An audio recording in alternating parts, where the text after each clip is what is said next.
saying that I have to wake up with the newspaper in my hand and I have to go to bed watching news on television.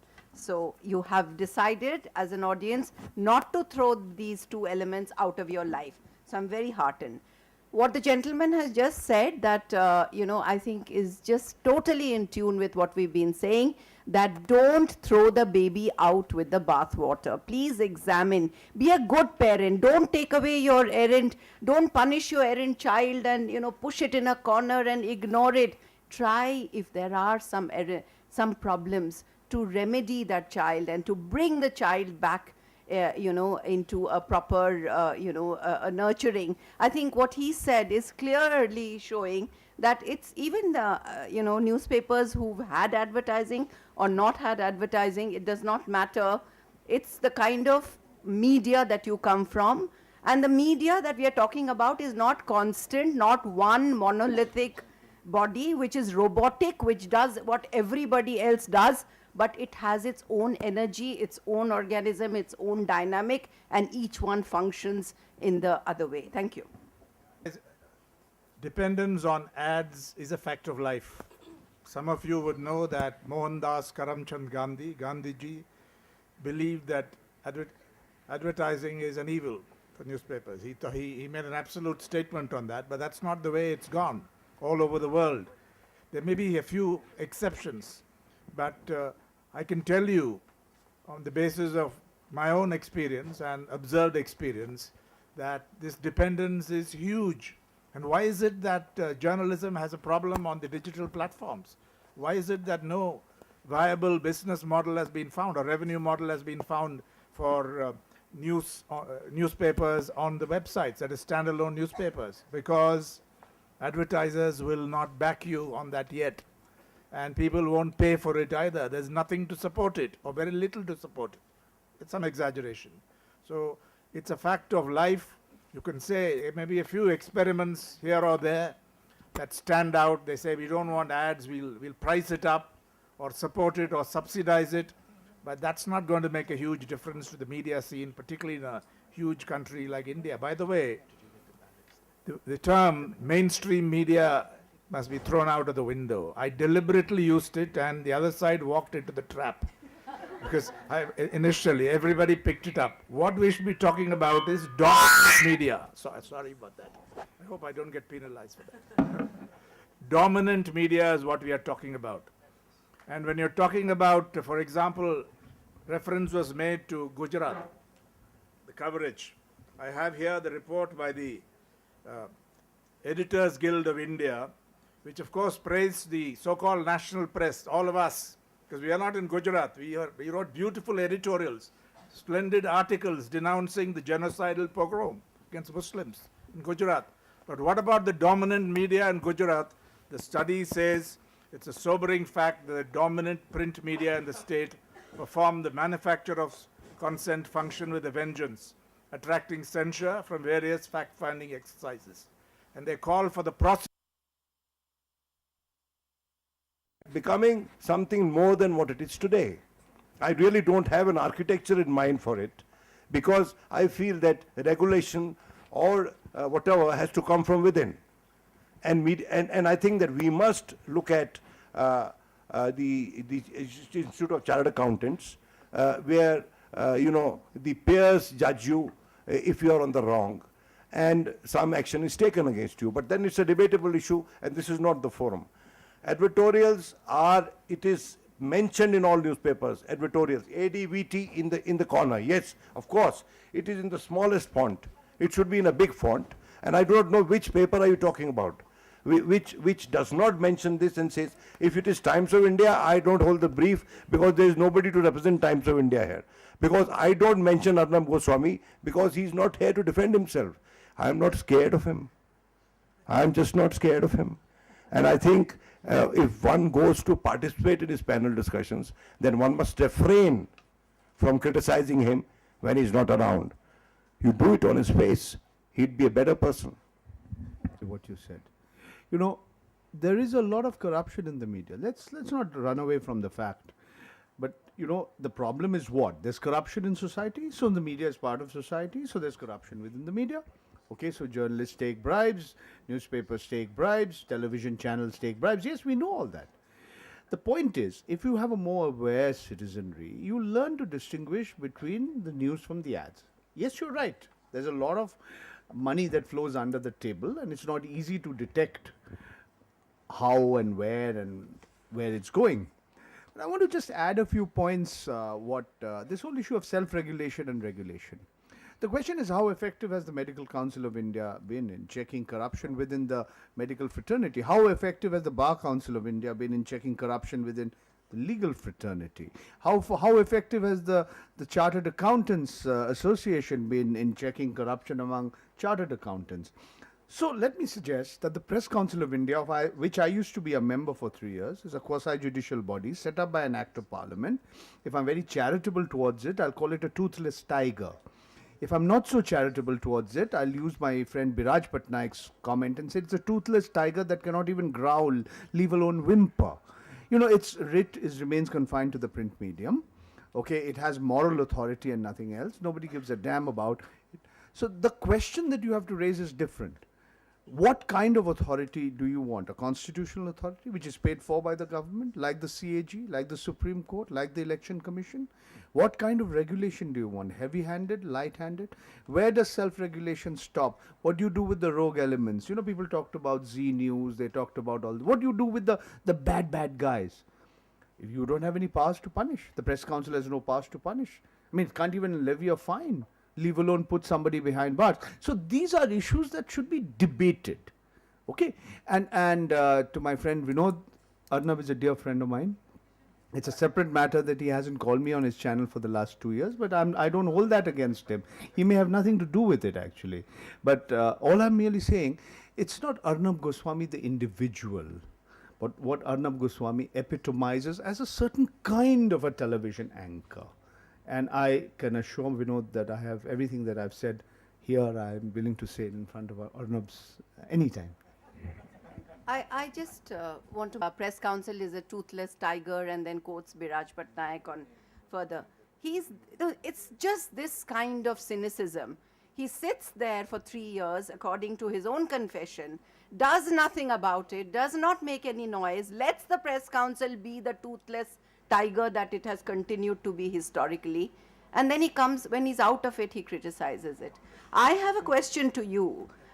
You seem to be slipping in and out of these, wonderful relations in newspaper offices where you are actually promoting paid news. Do you have the gumption to just walk up to everybody, or are you selective? I'm glad to say I work in sport, so there's no paid news in sport. No. You just said that you have contact with. You said you go and you meet people and you know the people who take the bribes. Can you do it across the board? Is everybody in the media corrupt, or do you choose your victims? Okay, I think it's a rhetorical question. I do not need a reply from you. Okay, thank you, ma'am. Well, it has been a long and intense debate, and we are very grateful to all the speakers for their insightful and experienced arguments. As a mark of our gratitude for your presence here today, we call upon our Vice Chancellor to felicitate all the speakers.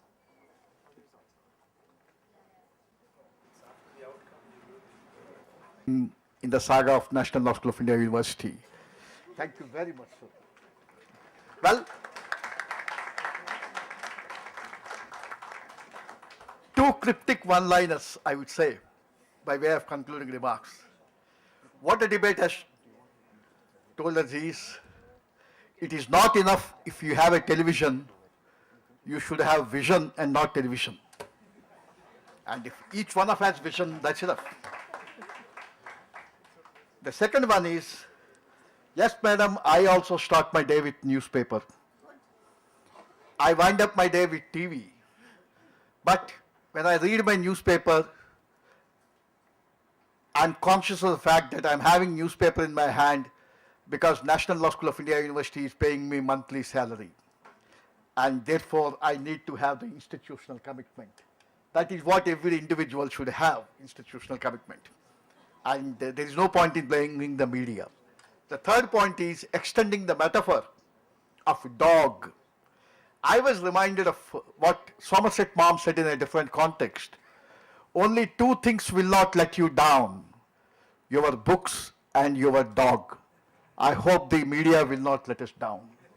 Thank you very much. And on behalf of National Law School of India University, on behalf of our wonderful debating society, my humble submission to you, sir, is our Saunak and Vipul, they are just illustrative of the amazing talent that we have in National Law School of India University. There are hundreds of Saunaks, there are hundreds of Vipuls, there are hundreds of Anils. And shift in legal education by providing intellectually stimulating, professionally competent and socially relevant legal education. Well, that has been possible because of your blessings and your continued guidance. We look forward to the same. On behalf of the institution, it is time to felicitate you. Kindly accept the shawl and the intellectual manifestation of National Law School of India University.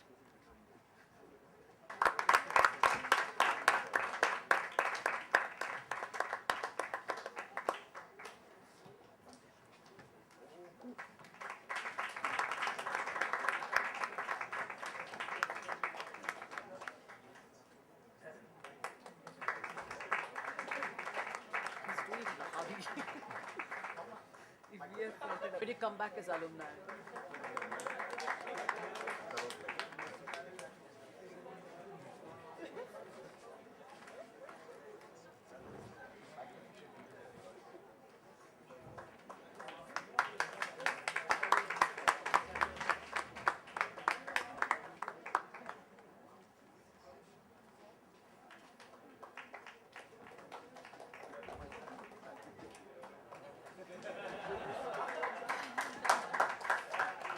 Thank you very much. Thank you, sir. Ladies and gentlemen, debates have had a long tradition of comparing the pre-debate polls with the same which has been conducted after the debates to see the sort of impact that the debaters have been able to make on the audience. And now that the numbers have come in, at the start of this debate, prior to the commencement, the percentage of the audience that supported the motion was 89%. By the time the debate was over, the percentage that supported the motion stands at 56%. The motion stands, but with less support than before.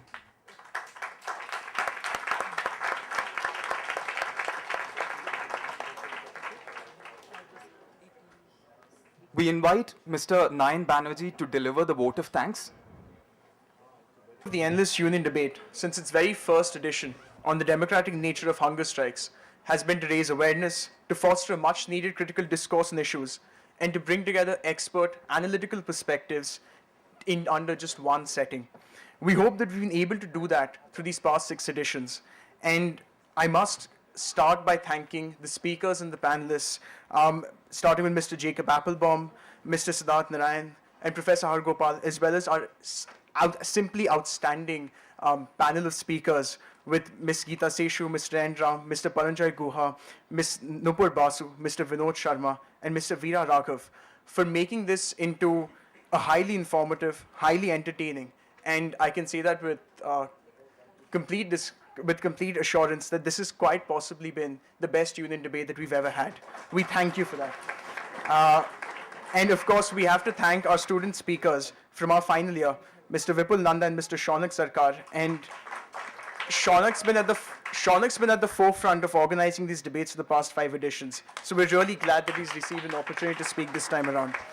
I must thank our moderators, Anil and Elizabeth ma'am, for their critical summaries that really brought life to the debate. And I must thank none of what we've achieved would really be possible without the support, the continuous support that we've received from the Vice Chancellor and the members of our faculty, under which I must specifically mention Dr. Sridhar for all the effort that for all the help that he's given to us. I must thank the members of the general public and the NLSIU community for widely attending these debates and giving us further inspiration.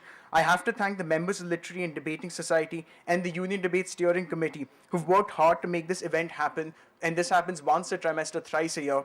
We simply wouldn't be able to do it without you. Parth, Yashna, Siddhant, Anil, Mrinalini, Nupur. I'm sorry if I'm missing a few names out, but I must thank you. Now, before I conclude, I have to specifically mention, even though he's not, I don't think Badri is here, but, oh, Badri is there. So I have to thank Badri and Shaunak.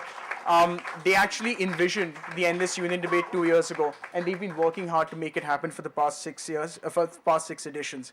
And as a last very special mention, the Endless Union Debate simply wouldn't be possible without the tireless running about, without the immense amount of hard work that Mr. Yogesh Tilor has been putting in for the past 2 editions. Thank you. We'll be serving dinner at the training center now. You are all invited. Thank you.